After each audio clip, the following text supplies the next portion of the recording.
I first encountered Jordan Peterson in an archive YouTube video of an interview he did on the Joe Rogan podcast. I didn't check the date. It's quite probable that he was already famous for whatever it is he does and already had a #1 best-selling book. At this time I had zero knowledge of or interest in his political stance or general character. The interview segment I was watching I had found by searching for carnivore diet. This was when I had already let go of the vegan thing and now had to challenge my preconceptions regarding diet once more. Both Peterson and his daughter Michaela had experienced massive, almost unbelievable results in reducing their respective immune system disorders by following a meat-only diet. To someone who's lived with autoimmune complications for around 5 years, this was fascinating to hear. For the record, I'm not currently eating a carnivore diet, but a paleo-style diet, including dairy. The goal is not necessarily ketosis, although I am definitely eating below the 30 grams of carbs daily roughly estimated to put a body in ketosis, but to reduce blood sugar spikes and accordingly take the load right off my pancreas and insulin response system. I am not expecting immediate results after 5 years of high carbohydrate reliance, but I already feel different after just over a week. At Christmas time the family got together. I'm not sure how Jordan Peterson came up in conversation, but my brother's wife mentioned him and I recall she was very dismissive about his philosophies regarding women. I responded, "That's the meat diet guy, isn't it?" She hadn't ever heard about Jordan Peterson's struggle with his health or about his daughter. I'd never heard of his political stance or even that he was a published author, let alone what he might be writing books about. So we weren't actually sure we were even talking about the same guy. Did you hear that? After Christmas was over and everyone went home, I remembered that conversation and I wanted to know what this Peterson guy had said, which had incurred the disdain of my brother's wife. First video I watched, it made 100% sense. He was making a fairly ironclad case that there was no such thing as a gender pay gap, that there was no male conspiracy to oppress females. Ha, gotcha. You have got me. I'm trying to work that through in my head. Yeah, it took a while. It did, yeah. It took a while. Apparently he'd shot to fame, or in some circles notoriety, in 2016 for publicly opposing an attempt in Canada to legislate that citizens be legally compelled to adopt gender-neutral pronouns for students who identified as such.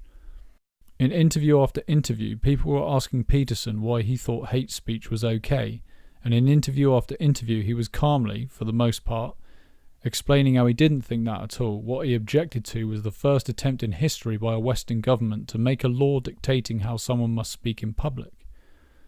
As journalists, you think these people might have picked up on their government infringing on freedom of speech, but sadly not. Protecting the rights of minorities is a good idea. Setting a precedent for future measures which empower the state to criminalise people for speech crimes is not. From that moment I was hooked.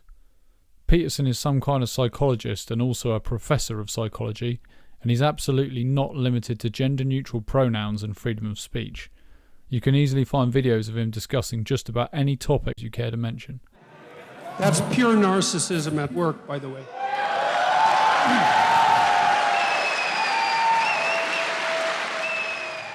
I haven't stopped watching or listening to the guy since, and he's speaking very loudly to men like myself. Men who have been doing our very best to avoid responsibility our whole lives, and as a result have become rather lost. The reason that Harry Potter can withstand Voldemort is because he's got a piece of him. Right? He's been touched by it. And the way that you keep the psychopaths at bay is to develop the inner psychopath so that you know one when you see one. Right? And then, but that's a voluntary thing. It's like a set of tools that you have at your disposal, which is full knowledge of evil. And then the question is, well, should you turn into a monster? And the answer to that is yes, you should. But you should do it voluntarily and not accidentally. And you should do it with the good in mind rather than falling prey to it by possession, essentially, because that's the alternative. Now, how does it possess you? That's easy. Your suffering makes you bitter. Your bitterness makes you resentful. Your resentment makes you vengeful. And once you're on that road, you go down that a little bit farther, man. Now, of course, this is nothing new. I'm sure Jung and Freud, etc. wrote about this kind of stuff. But I didn't read Jung and Freud, etc. I didn't watch Harry Potter either. But the source really is irrelevant. Spirituality snobs often turn their noses up at Eckhart Tolle's Power of Now because it's too simplistic. It's just Buddhism rehashed and dumbed down for the 21st century. That's why it's such an incredible book. Simplicity is key. I don't have the attention span or inclination to study philosophy properly, but The Power of Now I will read cover to cover in a couple of weeks. Peterson is doing exactly the same job. He has done the legwork in his decades-long career studying the human psyche and counselling thousands upon thousands of broken individuals and helping them to find meaning in their lives. Now he's made the leap to YouTube and anyone can get on board. Let me break it down. The way that you keep the psychopaths at bay is to develop the inner psychopath so that you know one when you see one, right? And then, but that's a voluntary thing. It's like a set of tools that you have at your disposal, which is full knowledge of evil. Western society is run by psychopaths. Look up the definition of that word and then compare that to what we see from politicians, the super rich, bankers, business leaders, 1%ers, pharmaceutical companies, armaments manufacturers. Oh, you disagree? Well, I guess you've not developed your inner psychopath sufficiently. People who have at least some psychopathic tendencies are definitely at an advantage in a system built on psychopathic values. And then the question is, well, should you turn into a monster? And the answer to that is, yes, you should. But you should do it voluntarily and not accidentally, and you should do it with the good in mind, rather than falling prey to it by possession, essentially, because that's the alternative. A long time ago, I experienced a level of emotional stress that I couldn't simply drink or smoke away. It wasn't the most terrible thing that happened to me, but it was sort of a culmination of that chapter of my life. It was the straw that broke this camel's back. The inner psychopath rose up at that time and didn't ever really settle back down. I remember consciously thinking to myself at this time, it doesn't matter how you feel inside as long as everyone thinks you're okay on the surface.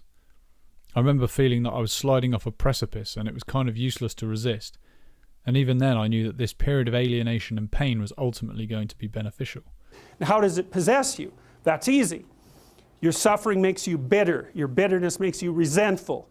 Your resentment makes you vengeful.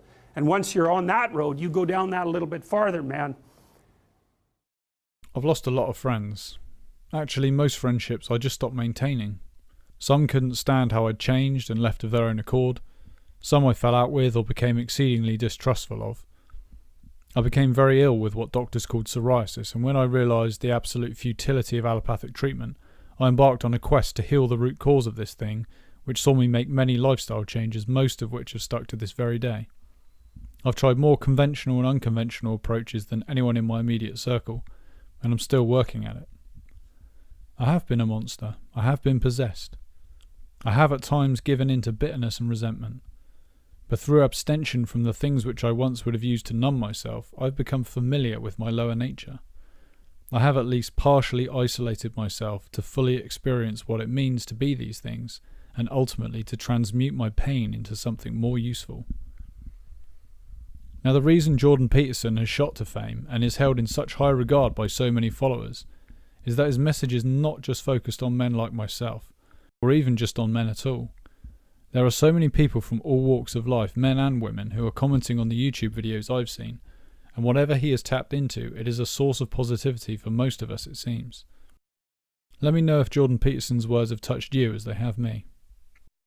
For now, I just wanted to add my voice to the growing number who have found something genuinely worthwhile in Peterson's output, and as I take stock of the near complete destruction of my old way of life and contemplate a brave and hopeful new direction, acknowledge how this man's words have helped to crystallise for me the central importance in any man's life, that of taking on responsibility. He's also pretty good at completely outclassing interviewers who thought they were going to boost their ratings by getting the better of him. According to you, what is a real man, or what should he be? You should want the best for people, for you, for your family, and for the community. You think the hierarchy of the patriarchal system is a good one? Well, first of all, I'm not convinced that the theory that what we have is a patriarchal hierarchy is correct to begin with. Women haven't contributed? Is this the point we're making? They just weren't there until, what, 1965? And all of a sudden they took their place. All the women before that weren't doing anything at all. Roles of power in businesses, politically, men pretty much rule the world, no? Well, what about in warfare? What about in dangerous jobs? Who gets killed in war? Who fights in war?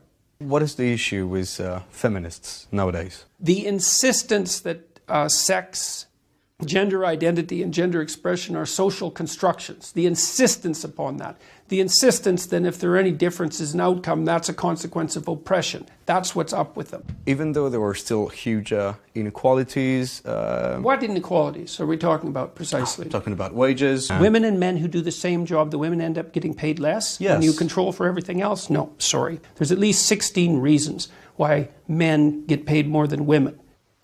Men work longer hours.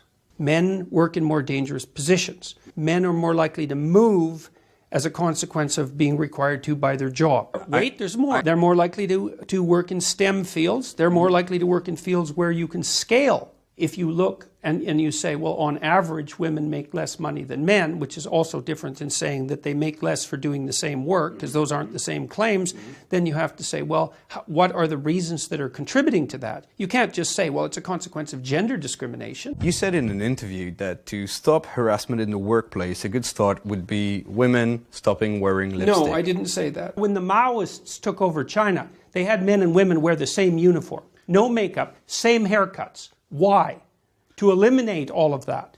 I didn't say that if a woman wears makeup, that's any excuse for a man to harass her. I think that it's appalling that women are treated badly in the workplace by unsophisticated men who have no idea how to govern their impulses. In a video you said that the problem with those angry women is that since at the end of the argument you cannot fight physically, you can't really deal with them. That's not what I said. I said that that's one of the things that keeps conversation between men civil. What I meant was more, you said that, and I'm really not trying to paraphrase you or, to put words into your mouth. You are trying that directly. No, I am quoting things that you said. Why? What is it that you're trying to establish? Because you said that. I thought we were talking about masculinity. We are. No, we're not. If it's easier to have conversation between men, because there is this underlying threat, of a physical contact. I don't think it's easier. It tends to be somewhat more civil. So, fighting is the ultimate way of resolving the conflict? It's a good question. It's a good question. The ultimate way of resolving a conflict is to negotiate for peace, if you can manage it.